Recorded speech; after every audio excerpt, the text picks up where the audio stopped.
Hello, everyone. Welcome back to PopCultX, your go-to for all things pop culture from our Gen X point of view.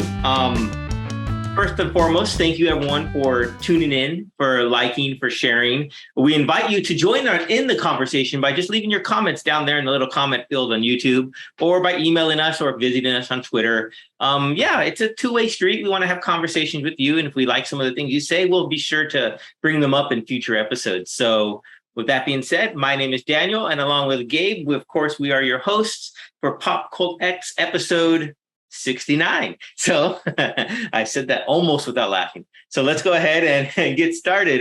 So Gabe, what's new in your world this week? So today they released first look at Tim Burton's new spin on the Addams Family. So you have Luis Guzman playing Gomez Addams, Catherine Zeta-Jones as Morticia Addams, and the two kids, Wednesday and Pugsley. They're going to be focusing, I think, on Wednesday going to this like special boarding school for kind of weirdos or whatever. It's like her coming of age story, right?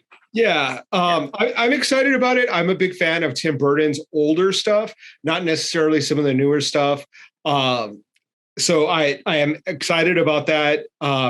It looks like they might be going with an aesthetic that is more similar to the original cartoon than the movies that like we grew up with, Raul Julia or even Oscar Isaac. I think that a lot of people's first impression is what happened to Gomez Addams. He's supposed to be tall and debonair. Luis Guzman is not that. But I think that it's going to have that sort of humor. I'm not a big fan of Catherine Zeta-Jones. I've talked about her on the podcast before. I'm not impressed. She's obviously a very beautiful woman. I will give her that. However, when I look at the picture, it has no spark. It almost seems like she's a little bit dead behind the eyes. Like there's not a lot of passion there versus, you look at someone like Angelica Houston, who had that like seductive look, but also a very smart and sinister look as well. It was a very nuanced character that she was playing. I don't know if Catherine Zeta-Jones is that great of an actress to really bring something that's not just one dimensional. Like I'm going to try to be a sexy goth woman. So I am still not a big fan of hers. We'll wait and see. Maybe she'll impress me. I doubt it. But that was my initial impressions of it. What about you? Did you get a chance to see it? Yeah, I saw the image, and my first and foremost thought was Jenna Ortega, who's playing Wednesday, nailed that look. It was like I saw that and I was like, wow, that's perfect, like Wednesday, what I would envision. The sinister child, the offbeat, and like you said, the story is going to focus on her. So it's really cool that she was front and center there. Now, Luis Guzman, I've heard that criticism, what you spoke about, because he's not what we've envisioned growing up in the Barry Sonnenfeld, right? He was a director of the other two, of the Addams Family Return Values, and the Raul Julia embodying that Gomez Addams, like you said, the suave debonair. But with the most recent two animated films and going back to the original two cartoons of them, Luis Guzman, I think, nails what Gomez Addams is in that essence. Yeah. So the look of him. And when I first heard the casting of him, like you, I was kind of like, well, that's completely different than what I'm used to. Because for me, Raul Julia was Gomez Addams. I mean, I didn't really know about the original TV show or the cartoons, whatnot. So to me, Gomez Addams was Raul Julia. And I'll give Luis Guzman a try. I mean, he's going to be it one way or the other, right? So I will. And he is a good comedic actor. Like you said, I do appreciate his style. And I think he has big shoes to fill, especially in a live action sense. Going into like the animated Oscar Isaac, when he played that role, it was a little bit more of a, cartoony. So I think he was given a little more leeway because it was just his voice, right? Yeah. So I'm willing to go for it. I don't know how big of a role, like you said, they're going to actually play in this show. We don't know how much screen time they're actually going to get. So it could be that they're just there and background characters, not background, but they're just not the main focus. Secondary, yeah. Yeah. So I'm really excited for it. I really do like the Addams Family movies. Like I said, didn't watch the shows, but I do like the movies a lot. So I'm really excited for this. And I'm a Tim Burton fan, like you said, especially of his older stuff. Yeah. Beetlejuice, Edward Scissorhands, stuff like that. So yeah, I'm curious to see, and I'm excited for it. Yeah. The other thing that was kind of surprising is to see, some people of color in Tim Burton's films, because he's not true. Exactly have the most diverse cast of characters in his films. He's sort of notorious now for kind of it being questionable whether or not he does it purposefully, or if, he just happens to cast a certain type. So I was kind of pleasantly surprised to see that he has what I think 2 or 3 Hispanic Latino people in the show. So that made me kind of happy to see that, maybe he's evolving and catching up to the times. Like now he, caught up to like 1960. So what do you think the odds are that Johnny Depp makes a cameo? I really hope not. I don't think he will. And I just can't.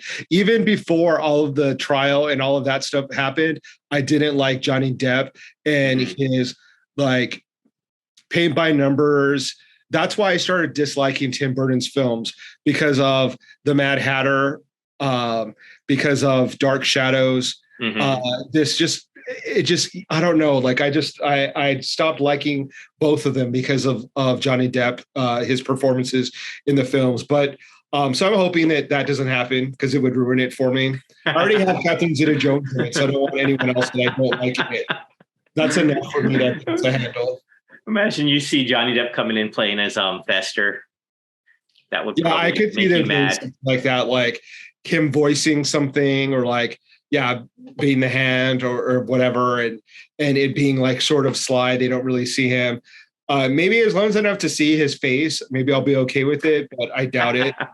One of the other things that everyone is talking about right now, it seems like, is on Twitter and everywhere, the tweet is, I just saw the first 4 episodes of She-Hulk. And I'm like, how everyone watching the first 4 episodes of She-Hulk? I thought it was actually out because so many people are saying that. So I even went back and saw, okay, let me check out these people. They must be really big, Yeah, that's what I thought too. A huge podcast, like, and then I go and see that they have like 12 followers, and I'm like, how did you see it? Or maybe they're just making it up. I don't know. I tweeted out the same thing, because I was like, how are all these people watching it already? I want to see it. Why do I have to wait? What makes these people? Come on, Disney. Come on, Marvel. I really think that we should have got a sneak peek of the show so that we could have seen the first 4 episodes. I think that Marvel and Disney is super snotty, but I am still super excited. I can't wait. I really love the apparent direction that they're taking She-Hulk, sort of a sitcom, almost Ally McBeal meets superheroes. I think it's going to be fun. It's going to be a breath of fresh air in comparison to, some of the other shows and movies within the MCU. Of course, because it's a female-based superhero show, all the sexist fanboys are kind of going crazy, saying it's like the woke She-Hulk or feminist or all this. And it's like, you don't have to own every single show. It's not about you. Just like the comics, you don't go into a comic book store and say every single comic is for me. You pick the ones that you like, you buy them, you read them, you enjoy them. Don't buy what you don't like. Don't watch She-Hulk if it's not for you. But other people are going to enjoy it, and let us enjoy it. I really excited. I love the cast. I love the CGI looks really cool. I know a lot of people have been talking about that as well. Obviously, I'm not going to pass judgment until I actually get to watch the show, but so far so good. And I think that the first reaction is that it's good. Yeah, absolutely. I mean, I'm looking forward to it, mainly because Daredevil is going to make an appearance in it. But besides that, I think it introduces the non-comic book nerds or fans to another character. Yeah. because I really didn't know much about She-Hulk. I don't really know much about Tatiana. I think that's the main villain. Titania, something like that. Yeah. So I don't really know too much about them. So I'm really curious to learn about them. I'm excited for that. I always like, and even with the Hulk, it's a different spin on the Hulk character. He's going down a different path. And I think that's where a lot of the irate fanboys are mad about, is where Hulk started in like the MCU to where he's at now. And I guess they're just not happy with that growth arc or that story arc. But you know what? So what? I mean, every single comic book run, right, in comic books takes their character arcs on what the creator or writer wants to. Yeah. So this happens to be the MCU arc version of what the Hulk is. And where he goes from there is anyone's guess. And it's not the end of him. I think I heard, or I saw something that said Mark Ruffalo's ready for like World War Hulk or something like that. Anytime they're ready to do it, he's ready for it. Yeah. So that's another one I don't know about. So. Yeah, there's Planet Hulk is probably considered one of the best story arcs within the Hulk genre or universe. It sort of was in Thor Ragnarok. The idea of notion that he's stuck on this planet and he's having to fight for, his freedom. But I'm just excited to see something else. It's something that's different. Yeah. And so, yeah, I'll be watching it once it comes out. The one thing that I did watch that I thought was really entertaining, I was watching it last night, was a new Netflix movie that is vampire genre within the vampire genre called Day Shift. It has Jamie Foxx, Dave Franco, Carla Souza, and sort of the special guest is Snoop Dogg. I really enjoyed it.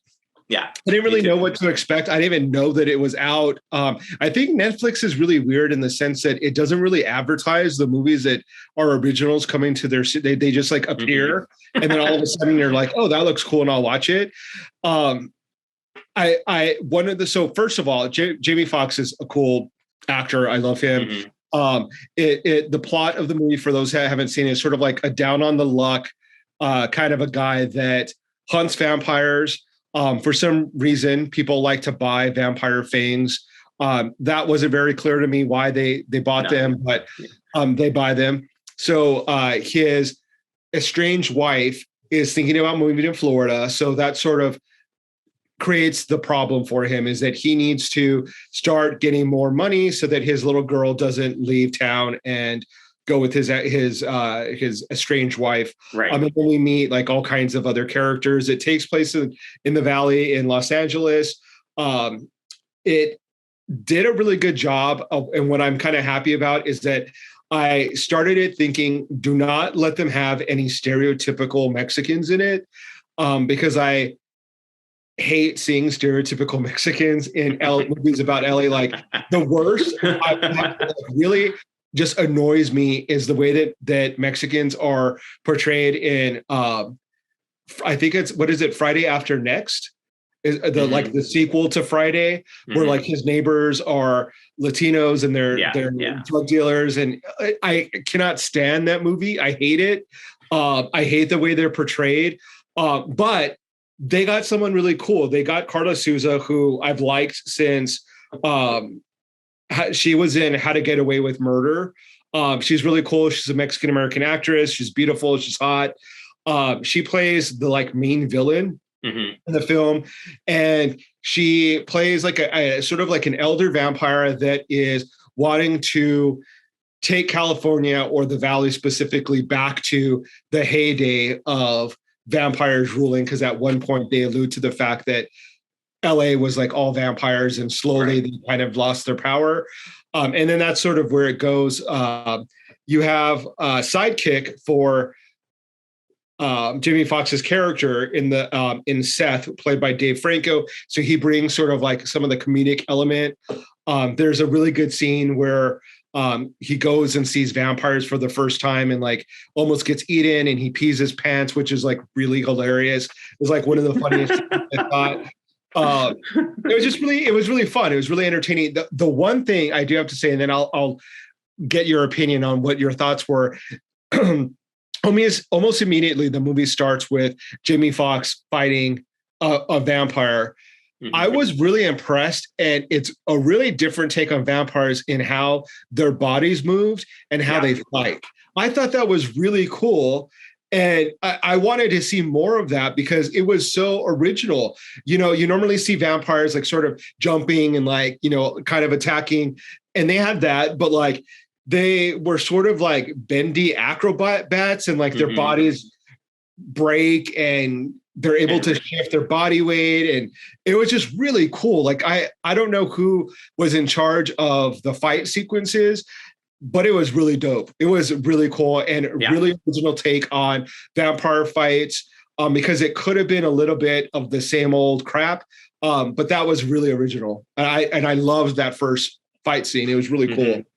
No, I agree. The whole fight scenes were great, and I think it stems from the director of J.J. Perry, because he's been a martial artist, and I looked him up after watching the movie because I wanted to see what else he had done, and he's been he's a huge stunt coordinator for a lot of for John Wick and, you know, Fast and Furious movies and Fast and Furious movies or whatever, Warrior, and he does a lot of stunt work. So I think having him as a director, knowing the stunt side of things, is what made it that much better. And it was great. It was cool seeing how they regenerated, how the vampires came back. Dave Franco playing Seth was the straight man as like the auditor for like the union, the Vampire Hunters Union. I thought that was funny. He was hilarious in that role. When they first went to the actual union and they get back in there, first thing, a little Easter egg. I don't know if you caught this. I noticed on the wall, you see a picture of Abraham Lincoln with two axes on either side of his picture. And I thought that was really cool nod to Abraham Lincoln Vampire Hunter. And they didn't specifically say that, but that's where my mind went to the Seth Grahame-Smith book or the subsequent movie for that. And I thought that was really cool. Seeing that just made it, I was like, oh, that is so cool. So I was happy to see that. Yeah, just the whole take of, you know, there being a union of vampire hunters and they have different shifts and stuff that they are almost like employed bounty hunters, you know. And he, of course, since he's getting reinstated, Jamie Foxx draws the day shift, hence the title. Yeah. But it was really cool. Snoop Dogg came in toward the end. I don't want to give too much away, but I think when he steps in there with his big Gatling gun, that was fun. So yeah, Snoop Dogg definitely brings a certain flair to the movie. He's not what you expect, because you expect him to kind of come in his like West Coast, Long Beach gangster vibe. And it's a little bit of a play on that because he comes in as sort of like a cowboy, which I didn't expect, which is kind of cool. So that was kind of cool. The one thing I have to admit is that I kind of was rooting for the vampires to win towards the end. That's just me. Like, I thought it was really cool. I loved how they had like the Aztec pyramids underground. Yeah, that was cool. And I wanted to see more of that. Like, it would have been cool. Well, I guess I'm spoiling it, but you know, obviously the good guys win, but it would have been cool to see more of that mythos kind of be explained and to see more of it. I think it was sort of an homage to From Dusk Till Dawn with like Salma Hayek and that being a pyramid. There was a little bit of a nod to Lost Boys at the very end of the movie, with a character having a quote very similar to the grandpa in Lost Boys. So it definitely, like, you could tell that they're fans of vampire movies. They had a really funny bit with talking about Twilight between the two main characters.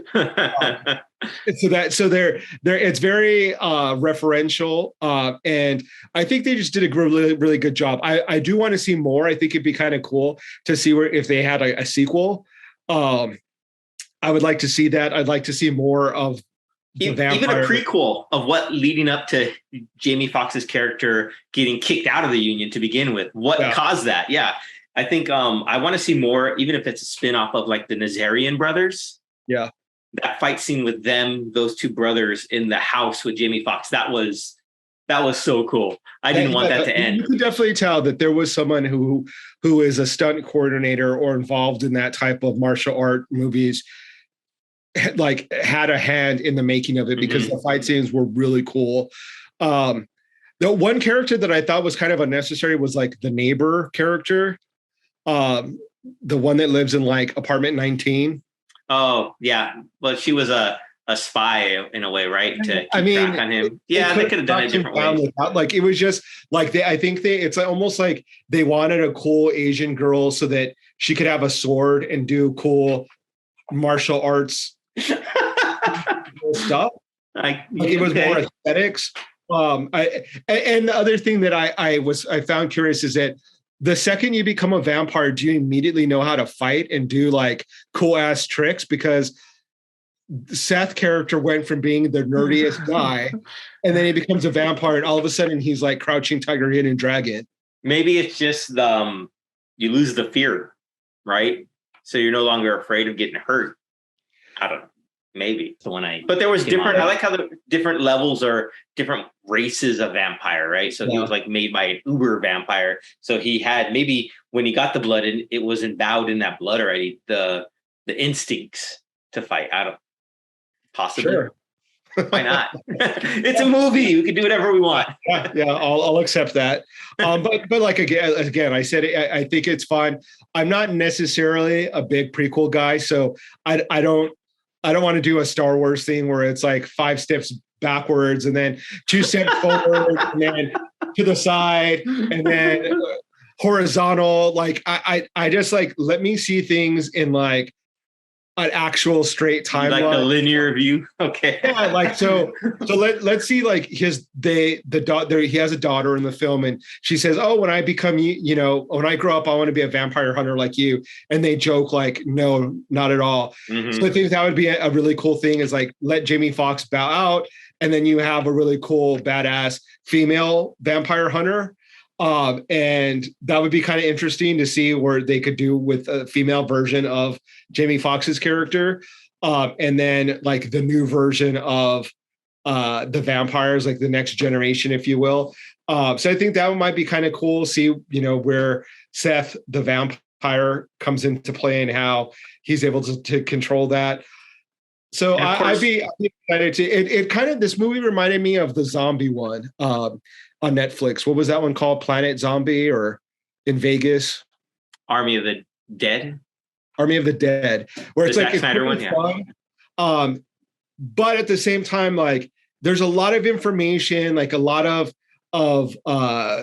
almost mythology that they introduce that you're kind of left wanting more. Mm-hmm. Like the zombie king and queen or whatever the hell that was. Like you have, and so they build these characters and then it's like, okay, well, I want to see more. Like, I don't want to see it end within a 2-hour movie or whatever. Mm-hmm. I want it like, let's keep it going. I like horror movies that continue to be like 5 and 6 series. Like they continue that the genre and the films going for a while, like Nightmare on Elm Street or Friday the 13th. So I think that we should get more of that within modern movies, modern horror movies. I like the Conjuring universe is like probably one of my favorite and a good example of how they just kept expanding and creating more films within that universe that I really enjoy. So hopefully they do that. Yeah, and they should, of course, obvious title would be Night Shift, right? There you go, J.J. Perry and the writing team. There's your sequel, Night Shift. Yeah. I watched a cool. Oh, go ahead. Oh, I was just gonna say they already filmed, I think, and it's coming out soon. Salem's Lot, which is based off of the book by Stephen King, which is about a guy that returns to his hometown and finds that it's like populated by vampires. Interesting. Didn't they already make that movie once? It came out, I think, in the 70s or 80s. Okay. So kind of like Firestarter, how they remade that. Yeah. Okay. So that's something else. So I love vampires. I love vampire mythology. Interview with the Vampires coming out again. It's series, right? Going to be a series. They've recasted kind of creatively. One of the main characters is now like African American versus the Brad Pitt character. So it's sort of like more realistic casting, I think, like being that it's in New Orleans. I can't wait to see more of New Orleans. I'm actually going to be in New Orleans in about 2 weeks. I Oh, just nice. love that vibe of that voodoo, Creole, jazz, French culture, like all Hmm. intertwined. Hmm. Uh, I just like it. I'm a big fan of that, so I'm excited for that to come and see how they reworked Anne Rice's book. Apparently, it's got its own vibe, so I'm really interested to see what they're going to do. Yeah, that's interesting. I mean, I like the original movie. I didn't read the book, probably should have, but the movie was okay. I mean, Tom Cruise and Brad Pitt was cool in it, but Yeah. it was okay. It was, I don't know, it was a little long for my liking.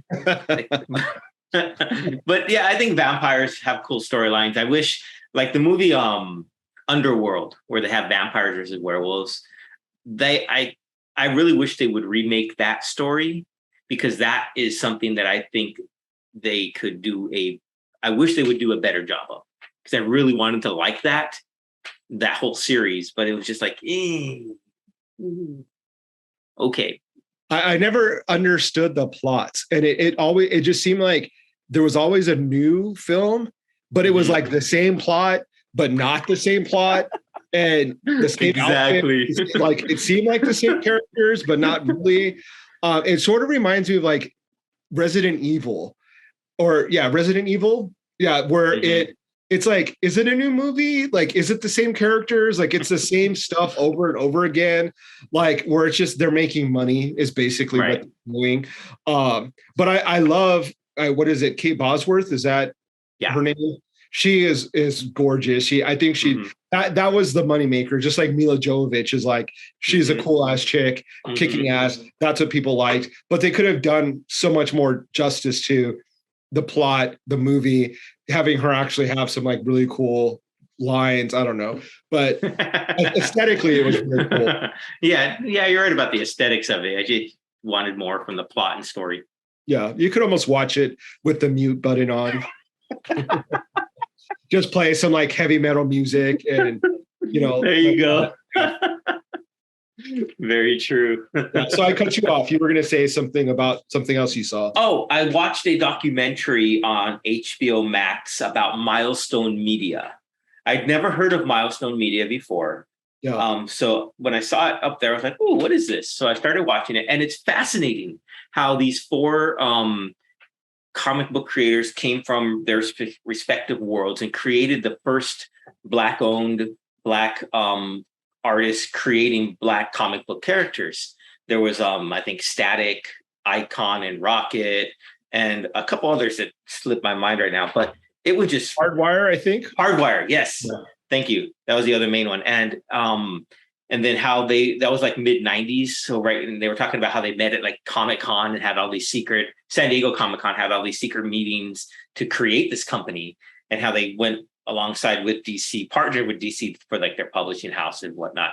But Yeah. they own the rights to the comics themselves, and how they built them up. Of course, it spawned the Static Shock cartoon of the early 2000s, voiced by the great Phil Lamar, and how that people didn't realize that came from the Milestone Media comic Static. Mm-hmm. I didn't even know. I don't even know that cartoon, but they did make a comeback, I think, last year. So they revitalized the company, and now I just want to go buy it because it looks really cool. I'm really interested to see, especially how they turned it their main character, who I think is Static. I think that's like probably their flagship character. Gentleman gets his powers, teenager gets his powers back in the day from a gang war where something bust open and he got imbued with powers. How they pivoted that to the re-release of it to being at a protest. So whether it was Black Lives Matter protest or something similar to that, they use that sort of environment, the kind of world that we're in right now, to create the generation of this character. And I thought that was really cool. So I'm looking forward to picking that up. Go watch that. It's called Milestone Generation. If you haven't seen it, it's a really good documentary. So yeah, that's pretty cool. Yeah, I bought the first couple issues of that new run.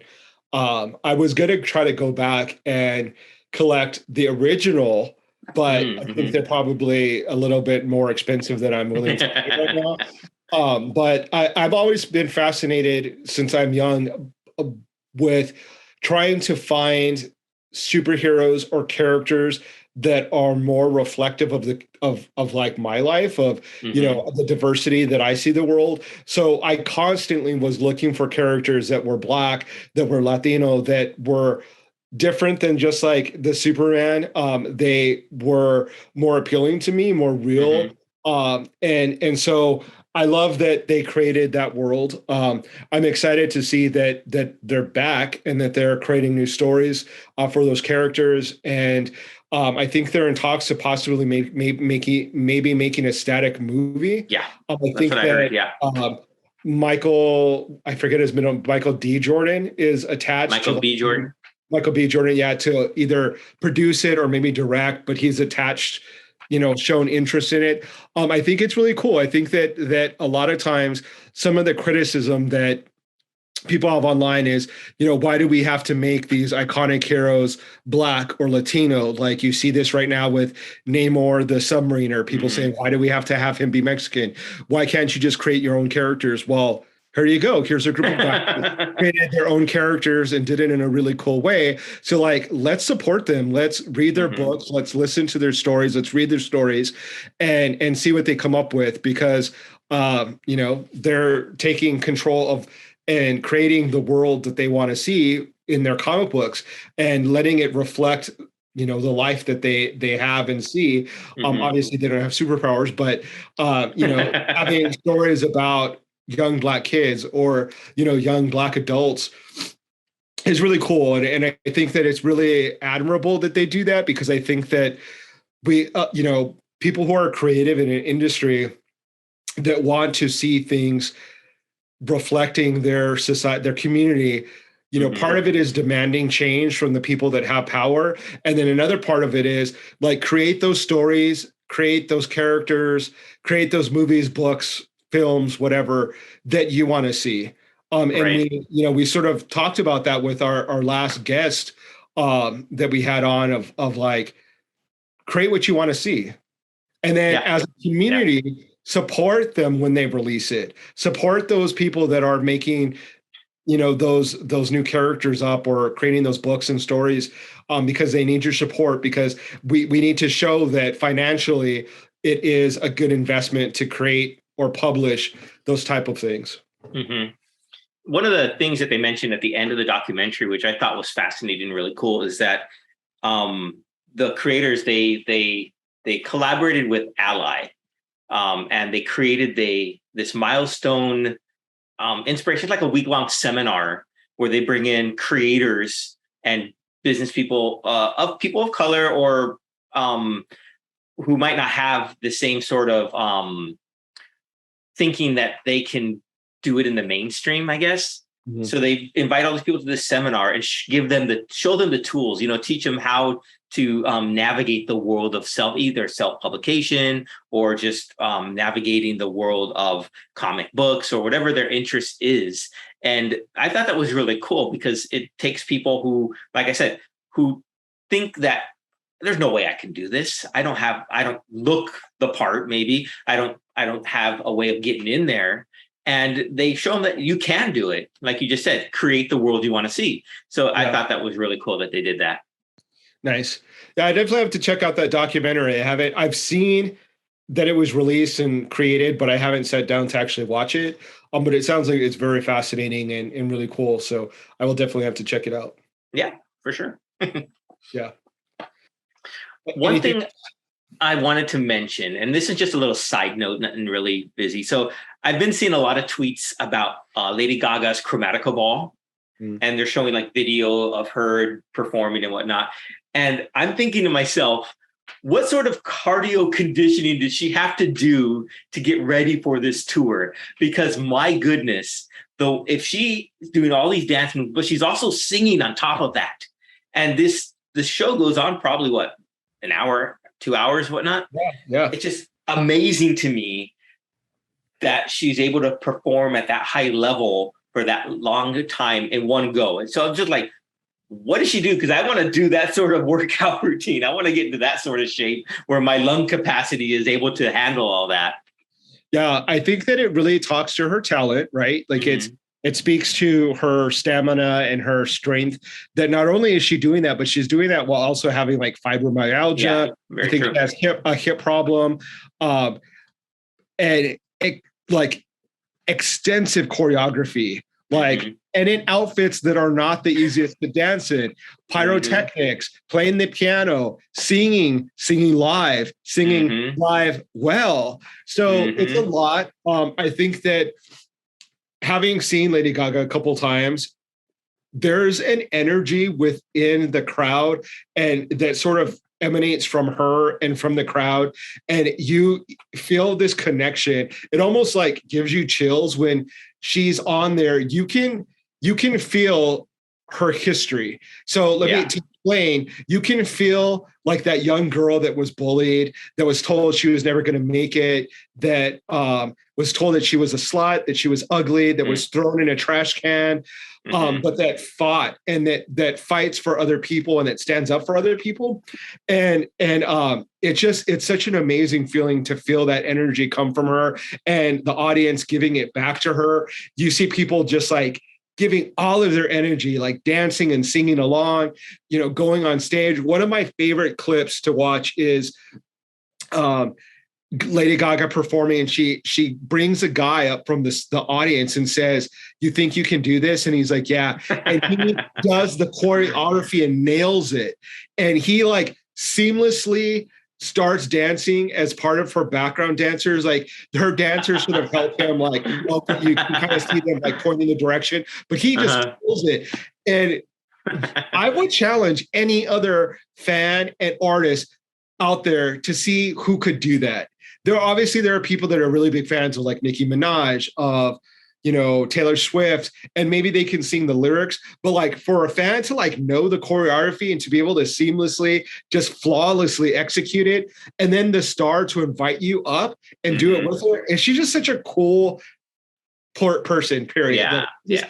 Such an awesome person, gives so much of herself to the audience. If you get a chance to see her, like you have to, like I'm seeing her in one, like maybe I think when I get back from New Orleans, in LA. Oh, wow. I'm so excited because like I'm like already getting hyped up and stoked and having that energy to go see her. Classic songs, like the new album's great. It's so cool. And you can see like she's selling out like crazy, like literally stadiums, 3 nights in a row, sold out. That's crazy. She's just killing it. Yeah, that's really cool. That's really cool. I'm excited to go watch Hamilton in November. Did you see, and this was interesting to me because we talked about this before on the show, that the Academy finally apologized to Sachin Littlefeather for the way she was treated. It only took 50 years. Yeah. I think they're going to do a whole special on it, and they're going to make a public apology. And what I thought was, so I follow some people on Twitter who were talking about that. And then all of the John Wayne fanboys came out of like the woodwork to attack this guy. And it's like, wow, really? You're going to really support John Wayne after all this? And it's just, First of all, how is a young person even a fan of John Wayne? Like, I can't think of anything more uncool and like ancient and archaic and outdated than like John Wayne movies. Right. And I grew up in like the Southwest. Like I had a horse. Like all of that like romanticized cowboy bullshit is so outdated. It's so not cool. I saw one of the excuses that I saw from them is like, well, what do you expect from an old man? That was his generation. To which I say bullshit, because my grandparents were the same age as John Wayne, and they weren't racist assholes. Not everyone who was around at that time were racist assholes. Right. There were people that were good people that did, just because there was segregation, not everyone regulated segregation. There were people that actually welcomed in people of color that weren't assholes, that so I really hate that excuse of like, well, that was the times when people look back at us from the future, we're going to be assholes. No, the people that are going to be assholes are the Trump people who we're calling assholes now. And we're not assholes. So it's like, it's such a lame excuse. And then I saw the clip of like Clint Eastwood coming up on the Academy Awards after she left the stage and was like, well, maybe I should protest about all the cowboys that get killed. And it's like, shut the fuck up. Like, you're so stupid. You're so like, it didn't age well. You're an asshole. Like, so I read this really cool quote, and this is perfect for Clint Eastwood because it says, when you're in your 20s, you are given the face that God gave you, basically your genetics, right? In your 30s, it's the face that like you are working with, like that your health, like you take care of yourself. And then in your 40s and 50s, it's like the face that you deserve based on the kind of person you are. Look at Clint Eastwood right now, and that's the face that he deserves.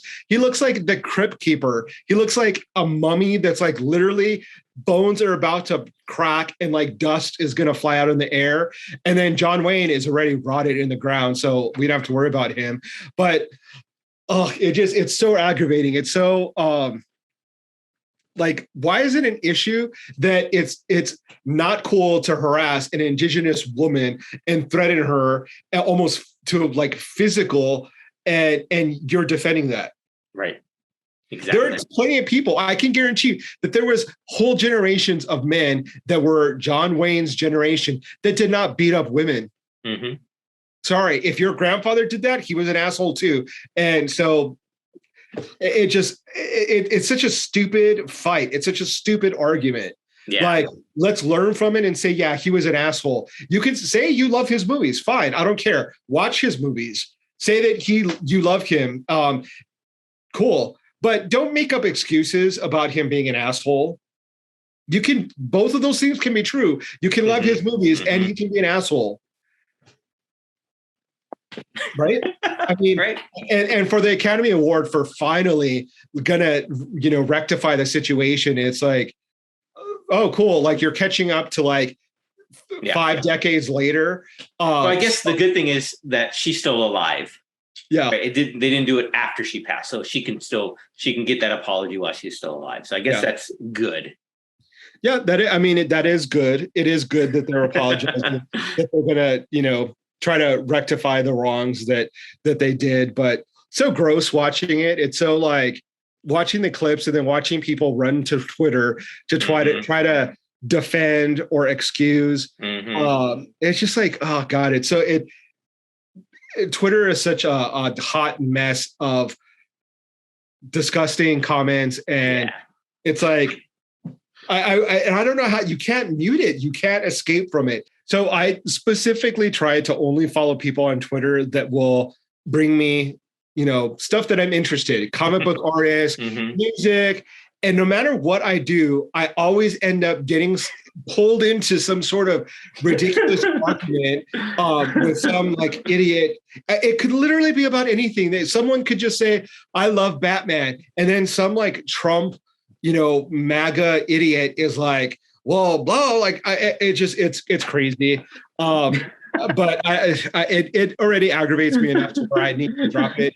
But today, historically, is I think the anniversary of another asshole, Elvis, him dying, which reminds me of one of my favorite lyrics by Public Enemy, saying like Elvis was it. Let me actually get it because it's such a great quote from Public Enemy, their song, and I have it here on my Twitter because I tweeted it earlier today.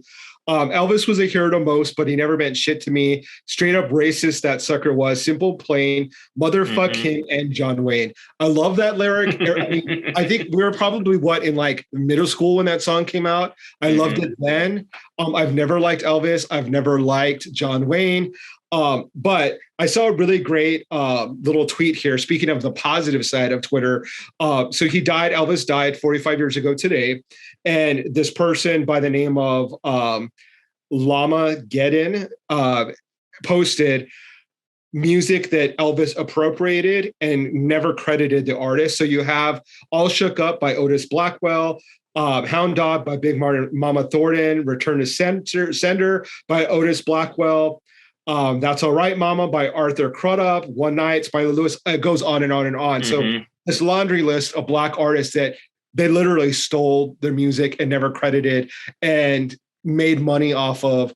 And so it just like, see things with like through clear eyes, like see the people for what they actually were. And I know that some of these actors and singers are icons to some people, but now that hindsight is 2020, see them for what they really were. You can still like their music, you can still like their films, but don't deny that they weren't problematic as fuck. And, you know, in some ways, not even deserving of the success that they had. Right. But, you know, that's just me. That's why I won't go see Baz Luhrmann's Elvis movie. Like, I'm not even interested in the slightest. I could care less about what Elvis did. His, you know, child bride, which like, why that's not a controversy, I'll never know. Like, he met Priscilla Presley when she was like 14. Anyway, but yeah, so happy death to Elvis. I think it all really stems back to the question that we always ask, and it's like, where's the line, right? So I subscribe to, I don't subscribe, well, there's a free version of it, of Chip Zdarsky, who's a famous comic book writer that I enjoy. He's done Batman, Daredevil, among many others. And in his newsletter that he sends out weekly, the version that I get, someone asked him a random question. It's like, it says, do you think it's okay to still like the work of comic book writers and artists, even when they have become controversial for one reason or another, right? And that's like the question we had, where's that line? And his answer is basically what you said. It's like, the short answer is everyone's different. Now I'm just quoting what he said exactly. Everyone has their various lines, what they work out in their heads of how bad someone's been to be unsupportable, or how bad a company's been, or how bad a country's been, right? We make these decisions every day with purchases. There are places I won't shop at, products I won't buy. There are people whose work I won't lay down money for. And then there are some creators where I just can't enjoy their work anymore, even if I've owned it for decades. A story about someone's love for their kids is forever ruined when you find out that that writer was abusive to their kids. Everyone has their lines, their compromises. All you can do is listen to what people have to say, people affected by these creators, and check your gut of what you should do, like with anything in life. So you're the final arbiter of what you consume and how you consume it. The world is complex and you have more information than ever to make your decisions, and how that can feel overwhelming. So just do the best you can, be kind, and listen. And I think that kind of like sums up everything that I've always tried to express when it comes to that topic. You know, it's with all the info that we have nowadays, and it's no longer oh, did he do that? It's like, yeah, there's proof that there is, and you can't no longer rationalize it. I think it's so much harder to do that. Oh, I like it still. I like his old stuff before he did all that. He was still probably that same person. And he just didn't get caught or whatnot. Like Braveheart or Mel Gibson. We use him all the time as an example. Loved Braveheart, one of my favorite movies. Loved the movie The Patriot. Also a very good movie with like Heath Ledger and whatnot. I can't watch those anymore, and I really want to. I really do, but I can't support that anymore because of what he's done. Yeah. And his anti-Semitic remarks and everything that he's proven to be. Yeah. And it's just that gut feeling, like Chip says. And so Chip Zdarsky, if you ever watch this, thank you for answering that question in such a way that it makes sense. So yeah, that was just something I wanted to share. Yeah, I think his statement kind of hits the nail right on the head. And so that's a perfect, I think, way to end the show with that insightful, little speech or little summary of what to do when someone you like is an asshole. So hopefully no one thinks that we're assholes, but if you do, please still subscribe, like, watch us, tell us if you think that. I know it's not possible, but just go ahead and give us some feedback. We're actually going to have a really cool guest next week and the week after. So we have some really cool things lined up. Definitely check it out, because you don't want to miss these two guests that will be coming up on really cool stuff. So that's more to look forward to from us here at PopCultX. Until then, thank you, everyone. We'll see you next time.